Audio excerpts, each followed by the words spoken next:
Hello, du coup aujourd'hui on est à Mont-Tremblant, au village piéton. C'est un village en fait au cœur de la montagne qui est reconnu pour être en fait un peu une station de ski assez populaire pour les Montréalais qui viennent tous par là l'hiver. Donc du coup c'est quand même assez joli, donc on fera plusieurs plans au fur et à mesure de la journée. Donc encore une fois on est tout début juin. Et on est absolument tout seul, donc en plus on est en semaine donc il n'y a vraiment personne. Mais c'est vraiment super sympa. On a beau temps, enfin. Du coup c'est super agréable, super joli. Les chiens ils sont acceptés en laisse. Donc gros plus. On y est venu avec un couple de copains qu'on s'est fait à Montréal. Et du coup le projet de la journée c'est de monter au Mont-Tremblant. Donc il y a une petite rando à faire, tranquillou.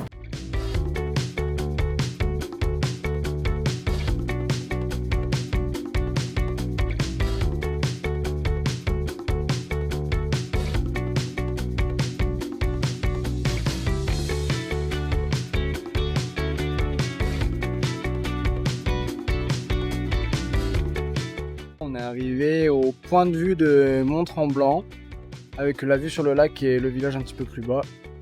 Je sais pas si vous allez arriver à le voir correctement là. C'était magnifique. La rando a duré à peu près 1 heure et demie, ça dépend du rythme auquel vous marchez. C'est un petit peu accidenté comme chemin, mais c'est largement faisable. On a eu la chance de voir 2 biches en plein milieu du sentier, mais à littéralement 25 mètres de nous. La balade vaut vraiment le coup, c'est tout dans la forêt, c'est vraiment accessible. Si vous marchez même peu, voilà, c'était vraiment super joli. Et en plus de ça, il fait beau, il n'y a personne. On a même plus croisé de biches qu'on a croisé de personnes, donc c'est pour vous dire. Et puis ben voilà, c'était juste super joli. Et donc là on entame la redescente. Allez, à toutes! Donc là on est sur le chemin du retour du Mont-Tremblant, du point de vue du Mont-Tremblant. Et sur la route on a emprunté les pistes hivernales. Et sur le retour de la piste hivernale on a eu la chance de voir ce qu'on pense être 3 daims qui étaient tranquillement en train de manger. Et du coup c'était super chouette parce qu'elles étaient pas trop sauvages, elles n'avaient pas trop peur. Du coup elles ont vraiment pris leur temps, on a eu le temps de faire quelques photos.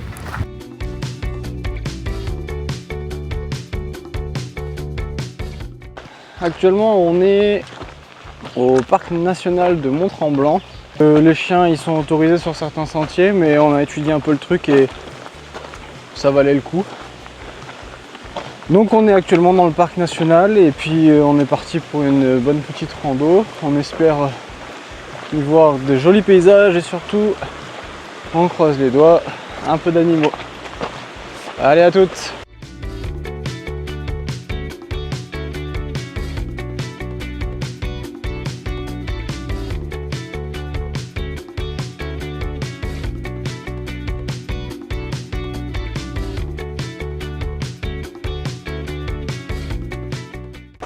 Donc là on est en train de faire la randonnée et on nous avait prévenu, mais c'est vrai qu'au retour des beaux temps, il y a ce que les Canadiens appellent des bibites, qui sont en réalité des moucherons qui mordent, un peu comme des moustiques en fait. Et du coup c'est vrai que c'est assez désagréable, parce que du coup je pense qu'ils doivent se nourrir de la sueur, ou ils sont attirés par la sueur. Et en été c'est un vrai fléau, il y a même des gens qui mettent des chapeaux avec des moustiquaires, un peu comme une combinaison d'apiculteurs finalement, pour se protéger, parce que là si je m'arrête, en l'espace de 20 secondes, je vais en avoir 30, 40 autour de moi, qui ont un seul but, vous bouffer.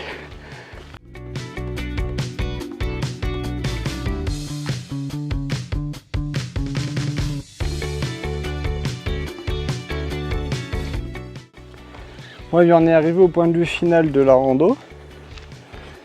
C'était vraiment très beau. On n'a pas pris la caméra parce qu'il y avait du monde. Et on est encore un peu gêné avec ça.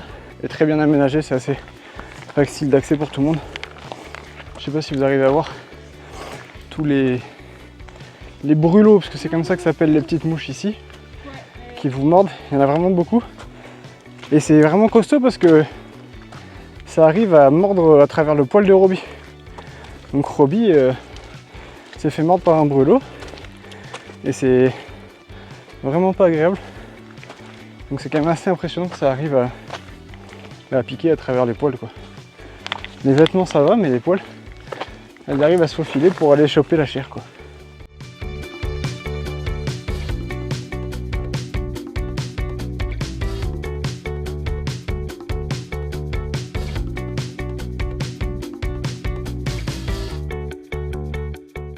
Salut à tous. Donc là on vient de quitter un spot sur lequel on est resté 2 jours au lac Simon, près de la ville de Chénéville. Il me semble que ça se prononce comme ça. Donc on est toujours dans la province du Québec. Et là on prend la direction Ottawa pour visiter la ville tout simplement. Et peut-être se rendre ensuite au parc national de Algonquin. Mais du coup on pense pas.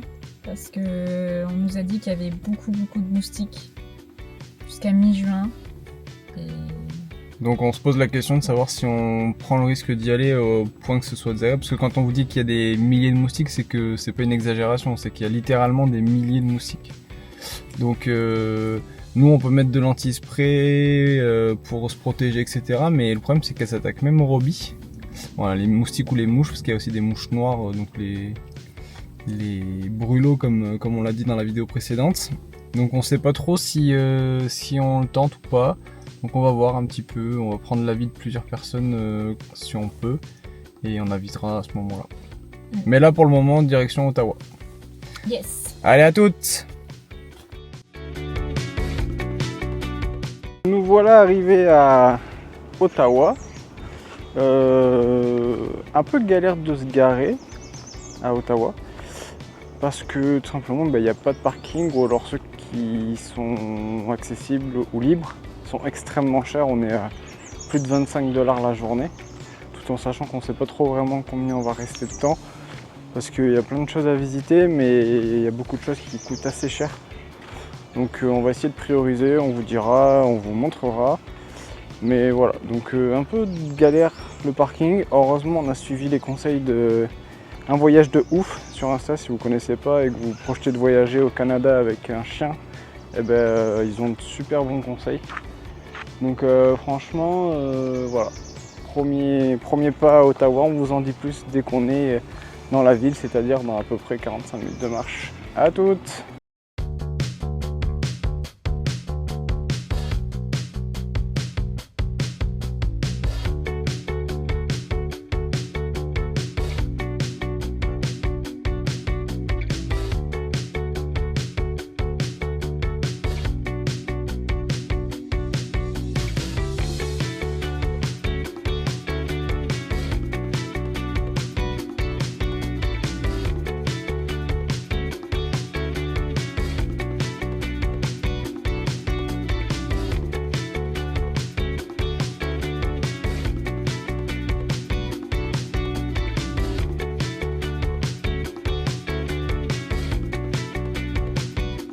Donc on se retrouve au niveau de l'édifice du Parlement à Ottawa. Donc c'est un bâtiment qui a été construit en 1876 où vous retrouvez 3 bâtiments en fait. Le central, celui qui est derrière moi, l'est et l'ouest. Et on n'a pas pu malheureusement visiter le Parlement central. On a pu uniquement aller voir la Chambre des communes, là où sont votées les lois du Canada avec tous les députés. Donc c'était super intéressant. Et on retrouve aussi sur cette place une flamme qui symbolise en fait la Confédération des provinces canadiennes et leur unité nationale.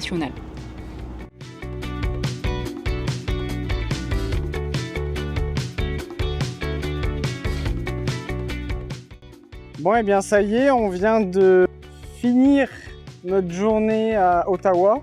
On a trouvé Ottawa vraiment super sympa. Il y avait certaines personnes qui nous avaient suggéré que ça valait pas la peine de s'y arrêter. Bah honnêtement, on n'est pas d'accord. C'est vraiment sympa. En plus, c'est une ville qui a pas mal d'histoire. Donc nous, on a vraiment kiffé, on a vraiment apprécié la ville. En fait, Ottawa, ça ressemble un peu à un bon mix entre ville européenne et ville canadienne de ce qu'on a pu en voir jusqu'à présent. Parce que justement, il y a de l'histoire, il y a des monuments qui sont assez anciens, contrairement à Montréal où honnêtement, il y en a très peu, ou du moins de ce que nous on a pu visiter. Donc Ottawa, bilan d'Ottawa, vraiment pas mal du tout. Nous on a vraiment apprécié. Seul petit hic, du coup, c'est si vous venez le visiter avec un chien, pratiquement tous les bâtiments vous seront interdits, si ce n'est tous. Et ne comptez pas manger au restaurant parce que ce sera vraiment la croix et la bannière, puisqu'ils sont acceptés absolument nulle part. Donc voilà, si vous avez un chien avec vous, sachez qu'Ottawa, oui, c'est chouette, mais c'est beaucoup plus compliqué que si vous n'en avez pas. Le seul point positif que vous avez avec un chien, c'est que vous pouvez l'emmener dans les boutiques tout de même. Mais dès que par contre il y a de la nourriture, c'est interdit. Même en terrasse du coup. On pensait avoir une autorisation pour une terrasse, mais même pas. Donc voilà. Donc là on est toujours à Ottawa, on est en train de prendre le chemin de retour pour aller rejoindre le camion. Et en fait je sais pas si vous voyez, mais derrière on a du coup la cascade de Green Island il me semble. Et en arrière-plan, du coup, on a Ottawa. Mais on est aussi pendant la période des incendies qui sont en train de faire des dégâts monstrueux. Et en fait, il y a tellement de fumée que ça opacifie le ciel. Alors, je sais pas si vous allez pouvoir le voir. Mais par exemple, vous voyez là le soleil, on est à peine visible parce que justement, à cause des fumées. Alors, ce qui est étrange, c'est qu'il n'y a pas d'odeur. Et par contre, tout est totalement en fumée. Voilà, c'était la petite anecdote.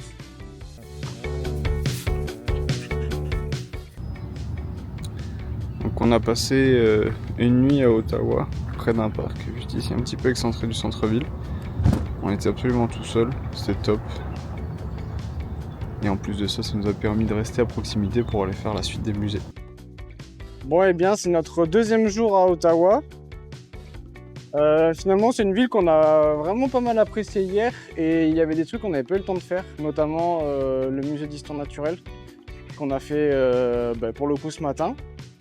C'était super joli, super intéressant. Il y avait une jolie exposition temporaire sur des insectes. Donc, il y avait autant les papillons que les blattes, les araignées, etc. Et donc là, on va pour se rendre dans une des pâtisseries les plus connues d'Ottawa pour y manger la fameuse queue de castor. Donc on vous montrera ça tout à l'heure parce qu'en réalité, on ne sait pas trop à quoi ça ressemble, ni trop ce qu'il y a dedans, à part beaucoup de sucre. Allez, à toutes! Bonjour. Hello. Sorry. Oh, happy birthday! Alors Océane, comment c'était ces fameuses queues de castor de chez Beaver Tails? C'était très bon. C'est assez gras, mais c'est très bon. En fait, ça avait du sucre et de la cannelle, donc tout ce que j'aime. Pour la classique. Pour la classique. Donc nous, on a pris la classique. Enfin, moi, j'ai pris la classique parce qu'en fait, on est tombé aujourd'hui sur l'anniversaire de la boutique. Et donc, du coup, j'en ai profité pour prendre la classique qui était très bonne. Et Kevin a pris à la pistache. Et c'était bon? C'était très bon. Et surtout, pour toi, c'était Gratuit. Voilà. Et voilà, c'est la fin de nos 2 jours à Ottawa. On finit dans une bonne ambiance puisqu'on est au parc à chiens avec Robbie. Vous verrez des petites images en simultané. On a vraiment apprécié Ottawa, c'était vraiment chouette. Les gens, ils sont comme pour l'instant, partout où on a été, extrêmement gentils. C'est une ville qui est pleine d'histoire, de patrimoine, il y a beaucoup de musées, voilà, une très très belle ville avec beaucoup de choses à y faire. Et puis voilà, quelque chose d'autre à rajouter, Océane? Moi, je dirais aussi ceux qui ont peur de parler anglais. En fait, malgré qu'on soit en Ontario, on est à la limite du Québec et du coup, les gens parlent soit français, soit anglais. Donc, l'avantage, c'est que vous pouvez quand même visiter Ottawa en parlant français. Voilà, donc franchement, nous pour le moment, on a préféré Ottawa à Montréal. Après ça, c'est les goûts et les couleurs, mais on arrive aussi à une période différente de l'année, donc tout est bien verdi et tout. Voilà. C'est notre ressenti, notre avis, mais nous pour l'instant, petit coup de cœur pour Ottawa, Québec et Ottawa, franchement, on a vraiment beaucoup apprécié. Ouais. Voilà. Allez, à plus. Hello! Donc on est actuellement à Upper Village, qui est un espèce de village musée où les gens sont en tenue traditionnelle du 19e siècle et font des activités du 19e siècle. Donc en fait c'est un village qui a été laissé tel quel. Et donc du coup aujourd'hui c'est l'intérêt de la visite, c'est de voir un petit peu comment fonctionnaient les villages canadiens avant l'industrialisation, etc. Et donc du coup de s'imprégner un petit peu de la culture du 19e siècle au Canada. Donc ça s'annonce chouette, les gens sont costumés, etc. Donc je sais pas si vous le voyez un petit peu derrière nous, mais c'est vraiment les bâtisses à l'ancienne. On va passer une bonne journée et on vous montre tout ça en images. Allez, à toutes!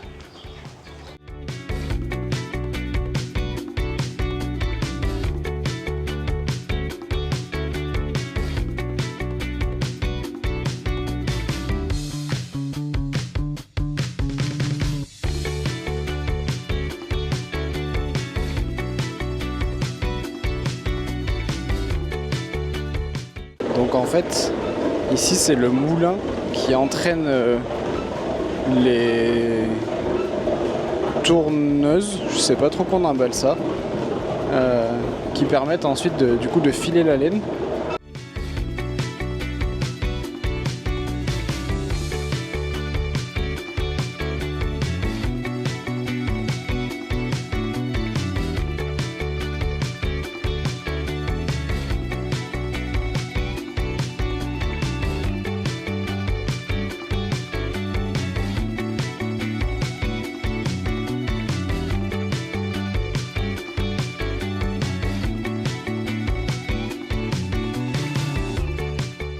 Donc présentement on est toujours dans Upper Canada Village et franchement c'est vraiment une pause hors du temps. Je vous mettrai en même temps que je parle là des petites photos ou des petits portraits des gens que j'ai pu photographier. Et en vrai c'est vraiment fascinant parce que bon, les gens qui y travaillent jouent merveilleusement bien leur rôle. Et c'est vraiment une pause à travers le temps où on se replonge vraiment 200 ans en arrière et c'est vrai que c'est assez fou de se dire comment en 200 ans on a pu passer un système où les gens vivaient en autonomie dans leur village à une hyper industrialisation comme on a aujourd'hui et en aussi peu de temps finalement. Donc c'est quand même assez fou de se dire que il s'est passé tant de choses en si peu de temps. Et voilà, c'est donc une fin de vidéo pour cette semaine. On espère que ça vous aura plu. En attendant, la semaine prochaine, portez-vous bien. Si vous avez aimé notre vidéo, n'hésitez pas à mettre un petit commentaire ou vous abonner. Et d'ici là, à la prochaine. Bye bye. Bye bye. Océane, Ah. est-ce que tu peux me dire ce qui vient de se passer là? J'ai cru voir des ours dans un jardin et en fait c'est des vaches. Donc là tu viens réellement de confondre des vaches avec un ours. Oui mais de loin on aurait dit des ours parce que les vaches se frottaient contre l'arbre mais D'accord. c'est juste pas possible. Tu trouvais pas qu'elles étaient un peu grandes quand même, elles étaient des grandes pattes? C'était des ours noirs mais en taille grizzly.